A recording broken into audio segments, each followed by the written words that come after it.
El versículo de memoria que está en Éxodo 40, 34 y 38 dice lo siguiente: Entonces la nube cubrió la tienda de reunión y la gloria del Señor llenó el santuario, porque la nube del Señor estaba de día sobre el santuario y el fuego estaba de noche, a la vista de toda la casa de Israel en todas sus jornadas. A causa de la apostasía, los israelitas habían perdido el derecho a la bendición de la presencia divina y se hizo imposible la construcción del santuario de Dios entre ellos. Pero después que les fuera devuelto el favor del cielo, Moisés procedió a ejecutar la orden divina. Moisés tenía el plano con las instrucciones detalladas que Dios mismo le había dado acerca del tamaño, la forma y los materiales que debían emplearse y de todos los objetos y muebles que debían contener. El tabernáculo, palabra que significa tienda, morada, se refería especialmente a la sagrada morada de Dios en medio de su pueblo y el centro del culto hebreo. El lugar santísimo era la residencia de la gloriosa presencia del Señor. Un cálculo aproximado del precio de los diferentes materiales usados en la construcción del tabernáculo nos revela que significaba una inversión considerable. El candelabro, con sus lámparas y diversos utensilios, se hizo con un talento de oro. Se necesitaron aproximadamente 6 meses para construir el tabernáculo, lo cual insumió la segunda mitad del año después de la salida de Egipto. Los hebreos habían de estar ocupados en una empresa sagrada y podían llegar a pensar que esta era una excusa para trabajar en sábado, pero Moisés les recordó que no debían permitir que la naturaleza sagrada de su obra los engañara, llevándolos a descuidar la sagrada obediencia del sábado. La construcción del tabernáculo, mediante diversos expertos y con diferentes materiales, era un asunto secular y por lo tanto no constituía una ocupación apropiada para el santo día de Dios. Los materiales más voluminosos que se emplearon en la construcción del tabernáculo, como ser la madera de acacia y las pieles de los animales, se podían conseguir en las inmediaciones del Sinaí. Los metales preciosos como el oro, la plata, el bronce y también el lino los trajo el pueblo desde Egipto. El tabernáculo propiamente dicho era una tienda cuadrangular de casi 15 metros de largo por 5 metros de ancho y 5 metros de alto. Estaba dividida en 2 compartimentos, el primero conocido como el lugar santo y el segundo como lugar santísimo o santo de los santos. Este último era un cubo de 5 metros por lado, mientras que el lugar santo era de 5 metros por 10 metros. El tabernáculo estaba rodeado por un atrio o patio de más o menos 25 metros de ancho por 50 metros de largo. Las paredes estaban formadas por cortinas de lino sobre basas de bronce. En Éxodo 38, 21 al 31 se enumera el material utilizado: más de 1 tonelada de oro, unos 3,75 toneladas de plata y unas 2,5 toneladas de bronce. Los príncipes trajeron piedras de ónice y otras piedras preciosas y las costosas especies aromáticas, y las mujeres hilaban con sus manos tejidos de lino de diversos colores. Aún las más humildes mujeres tejieron o hilaron pelo de cabra. Lo más importante de todo esto es que las ofrendas fueron voluntarias y generosas y que eran agradables al Señor, que ama al dador alegre. Segunda de Corintios 7:9. La buena voluntad y la fidelidad es lo que hace aceptable nuestro servicio a Dios. Veamos ahora la presencia de Dios en el tabernáculo. El tema principal en esta lección es la presencia de Dios en el tabernáculo en medio de su pueblo. Dios quería morar de manera tangible junto a él. Quería estar cerca de su pueblo para que éste pudiera contemplar la gloriosa Shekinah en el tabernáculo. La nube descansaba sobre el tabernáculo en el día y se convertía en columna de fuego en la noche. Cuando la nube se elevaba sobre el tabernáculo, los israelitas retomaban la marcha. Si Dios los abandonaba, sabían que estaban condenados al fracaso, la destrucción y la muerte.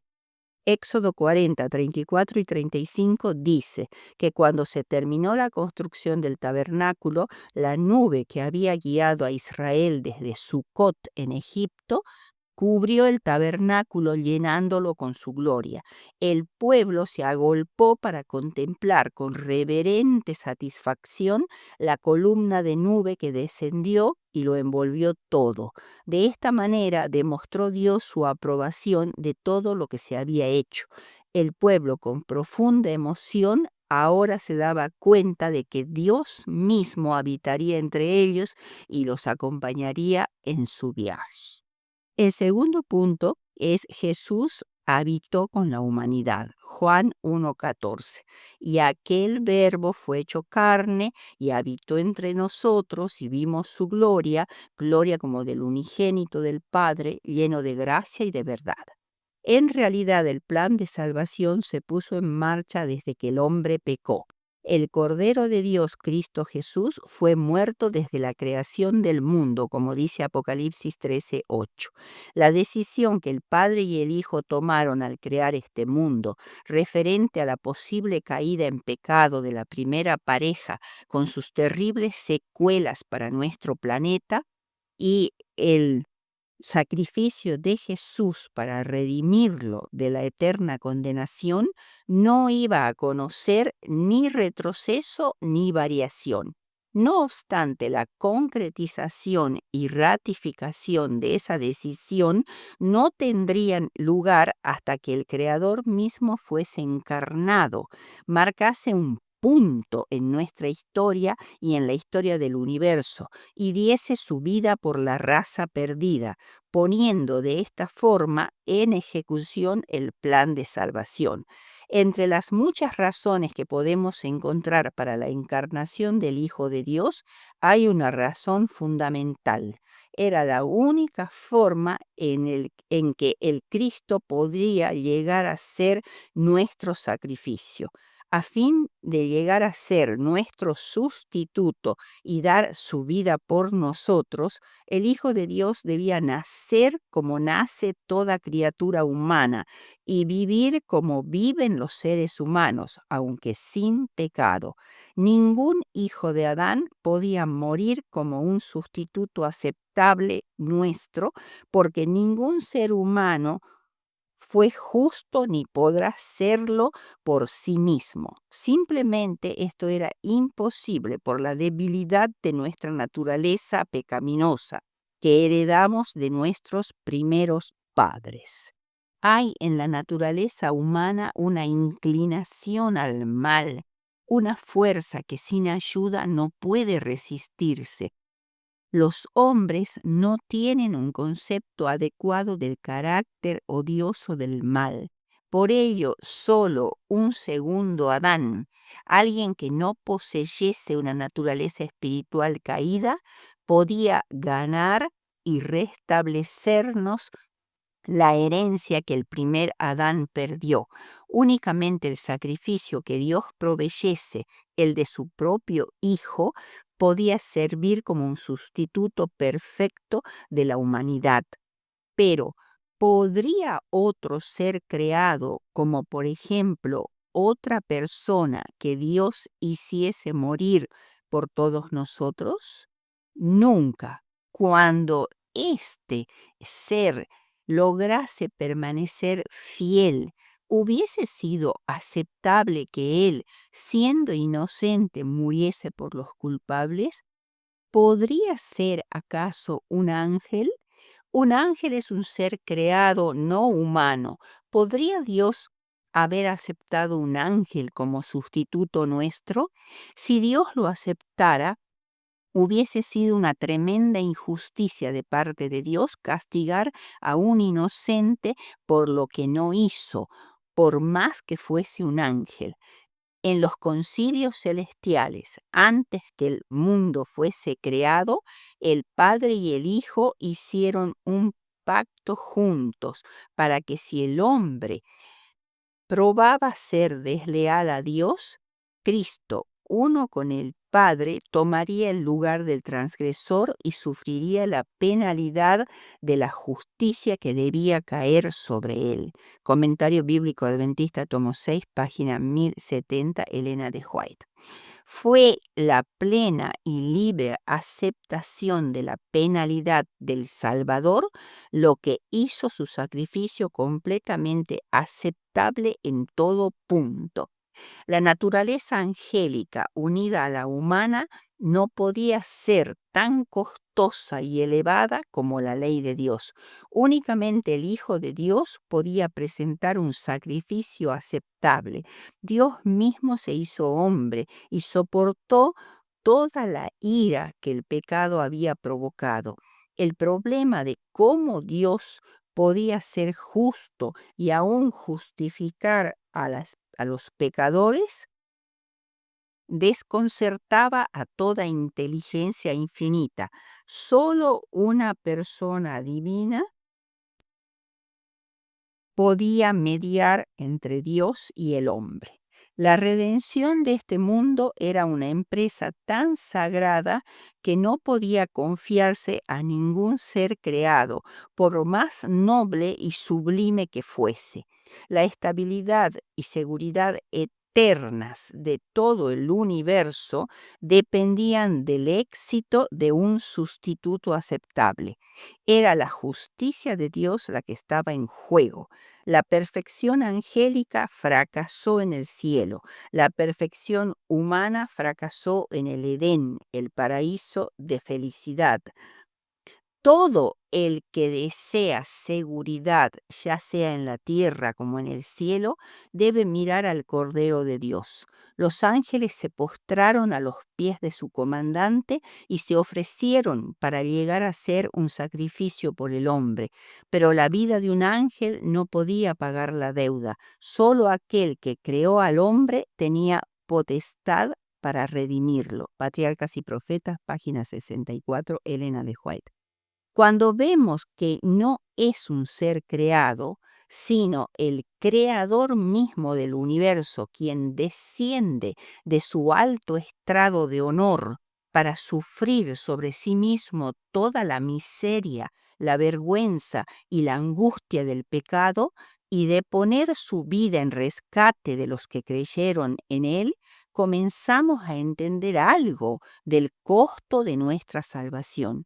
Debemos admitir que lo que la humanidad hizo al llevarlo a la cruz fue una tremenda injusticia, pero no podemos culpar a Dios de ser injusto por ello.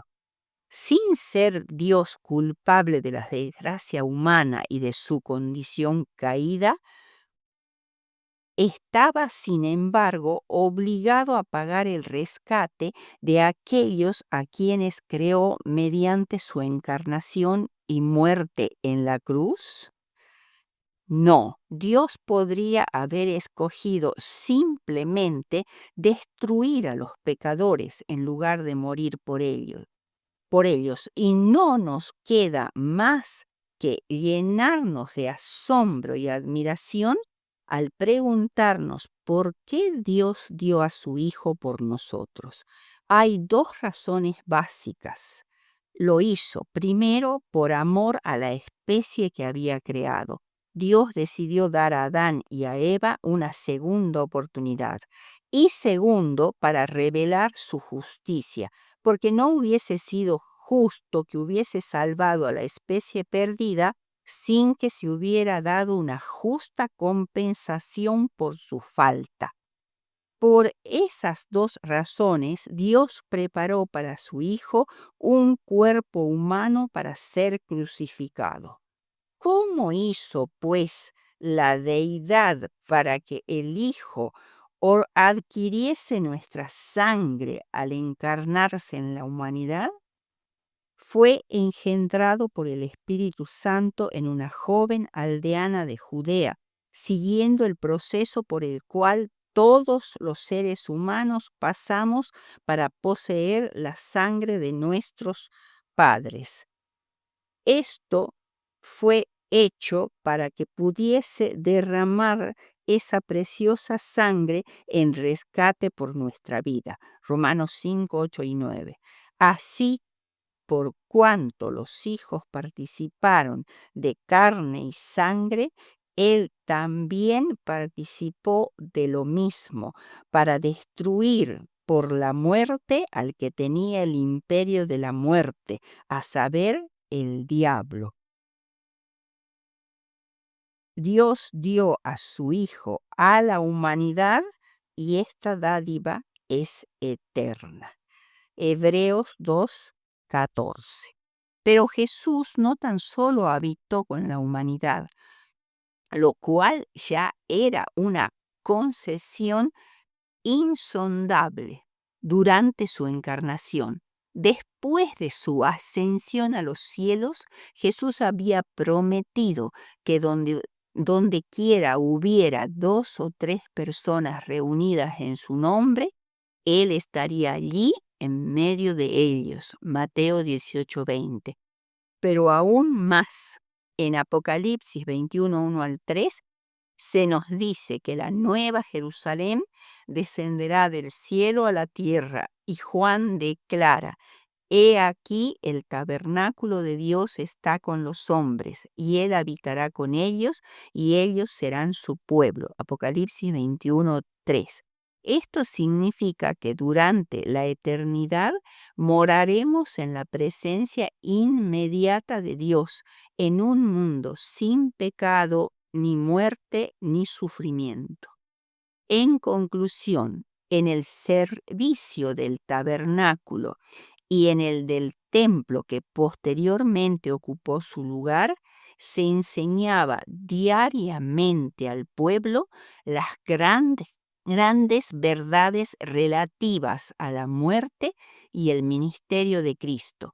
Y una vez al año sus pensamientos eran llevados hacia los acontecimientos finales de la gran controversia entre Cristo y Satanás, la purificación final del universo del pecado y los pecadores. Patriarcas y Profetas, página 372.